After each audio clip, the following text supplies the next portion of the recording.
Repalle town RDO కార్యాలయం వద్ద anganwadi workers ధర్నా. పట్టణంలో భారీ ప్రదర్శన. రేపల్లె ఆర్డీఓకి వినతి పత్రం. ధర్నాలో AP Anganwadi workers helpers union జిల్లా ప్రధాన కార్యదర్శి పి రేఖ ఎలిజబెత్ మాట్లాడుతూ, జగనన్న ఒక్క ఛాన్స్ అని మహిళలుగా ఉన్న మా మీద ఉక్కు పాదం మోపుతున్నారు. అన్నా, మాకు ఛాన్స్ వస్తుంది. ఇప్పుడు మా సమస్యల పరిష్కారం కోసం పూనుకోకపోతే నిన్ను ఇంటితో పట్టిస్తాము. రాష్ట్రంలో 1,00,000 మంది మహిళలు ఆందోళన చేస్తుంటే జిల్లాలో అన్ని డిపార్ట్మెంట్స్లో అధికారులను అంగన్వాడీ కేంద్రాల మీదకు పంపుతున్నారు. మేము అడిగేది పని చేసేదానికి వేతనం, ఉద్యోగం తర్వాత పెన్షన్. రాష్ట్రంలో ప్రజలు అందరితో పాటు మాకు సంక్షేమ పథకాలు అమలు చేయమంటే ప్రభుత్వానికి చేతులు రావడం లేదు. ప్రభుత్వం మా మీద వేధింపులు చేసి తాళాలు పగలగొడుతున్నారు. మీరు తాళాలు పగలగొట్టడంతో ఆపకపోతే 2 నెలల్లో మీ సంగతి మేము చూస్తాము అని హెచ్చరించారు.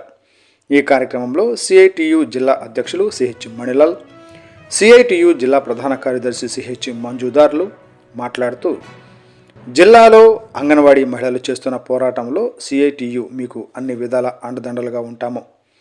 అంగన్వాడీలు వేతనం పెంచకపోతే సమ్మె విరమించేది లేదు, బెదిరింపులకు భయపడేది లేదు అని హెచ్చరించారు.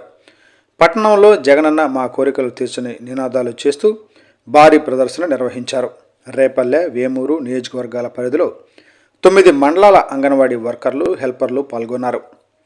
ఈ ధర్నాలో వివిధ ప్రజా సంఘాలు, ఆవాజ్ రాష్ట్ర నాయకులు ఎండి చిస్టి, రైతు సంఘం జిల్లా అధ్యక్షులు వి వెంకటరామయ్య, భవన నిర్మాణ కార్మిక సంఘం జిల్లా ప్రధాన కార్యదర్శి జి ధర్మరాజు, చేనేత కార్మిక సంఘం ఎం సత్యనారాయణ, వ్యవసాయ కార్మిక సంఘం బి సుబ్బారావు, ఆదర్శ వేదిక కన్వీనర్ వై కిషోర్, విద్యార్థి యువజన సంఘం కెవి లక్ష్మణరావు, సిఐటియు జిల్లా నాయకులు జి సుధాకర్, సిఐటియు నాయకులు కె రమేష్, కె ఆశీర్వాదం, అంగన్వాడీ యూనియన్ నాయకులు కె వాణి, వై మేరీమణి, కామేశ్వరి, ఎన్ కృష్ణకుమారి తదితరులు పాల్గొన్నారు.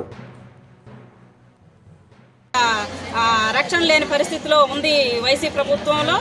ఇప్పుడు ఈ పరిస్థితిలో అంగన్వాడీ సెంటర్లో ఉన్న స్టాక్ అయితే ఏదైతే ఉందో ఆ స్టాక్కు సంబంధించి ఎవరు బాధ్యత వహిస్తారు? మహిళా పోలీసు వహిస్తారా, లేదంటే సెక్రటరీ వహిస్తారా, లేదంటే సర్పంచ్లు వహిస్తారా, వైసీపీ నాయకులు వహిస్తారా అనేది మాకు తేటతలంగా తెలియజేయాల్సి ఉంది.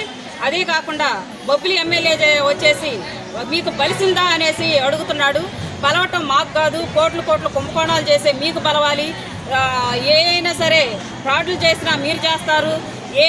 ఏ విధం చూసినా సరే కుంభకోణాల్లో 3 వంతుల భాగం మీకుంది. 2 లక్షల దగ్గర నుంచి 5 లక్షల వరకు జీతాలు తీసుకునేది మీరు. మీకు బలుస్తుంది, మాకు బలవదు సార్. మీరు ఒకసారి ఆలోచించండి. వైసీపీ నాయకులు ఇప్పుడు ప్రభుత్వం కనుక ఎలాంటి ఒత్తిడి తీసుకురాకుండా ఉంటే మేము సామరస్యంగా చేసి మా సమస్యలు పరిష్కరించుకునేందుకు మేము సిద్ధంగా ఉన్నాము. అలా కాకుండా ప్రభుత్వం అంగన్వాడీ అక్కలు, అమ్మలు, చెల్లెళ్ళ మీద దౌర్జన్యం చేస్తున్నారు. ఇంత దౌర్జన్యం ఎక్కడా లేదు. 48 సంవత్సరాలు అంగన్వాడీ ప్రారంభించిన దగ్గర నుంచి ఇప్పటి వరకు ఇన్ని సంవత్సరాల్లో ఏనాడు తాళాలు పగలగొట్టడం కానీ, లేదంటే అంగన్వాడీకి సంబంధించి ఎలాంటి ఇబ్బందులు ఏ ప్రభుత్వం కూడా ఇప్పటి వరకు కల్పించలేదు. ఇప్పుడు వైసీపీ ఇప్పుడున్న ప్రభుత్వం మాకు అనేక రకాల ఇబ్బందులు కలుగు చేస్తుంది. దానికి తోడేందంటే మేము అడిగేది మా కనీస వేతనాన్ని, గ్రాట్యుటీని అమలు చేయమంటే మేము చెయ్యము, ఏం చేస్తారో అనే దిశగా పోతుంది. కానీ ఈ సమస్యలన్నిటికీ మేము పరిష్కారం చెప్పాల్సిందేన ప్రభుత్వం. సమస్య పరిష్కారం అయ్యేంత వరకు మేము అంగన్వాడీ పోరాటాన్ని ఇంకా మరి కాస్త ఉధృతం చేస్తామని తెలియజేస్తూ సెలవు తీసుకుంటాం.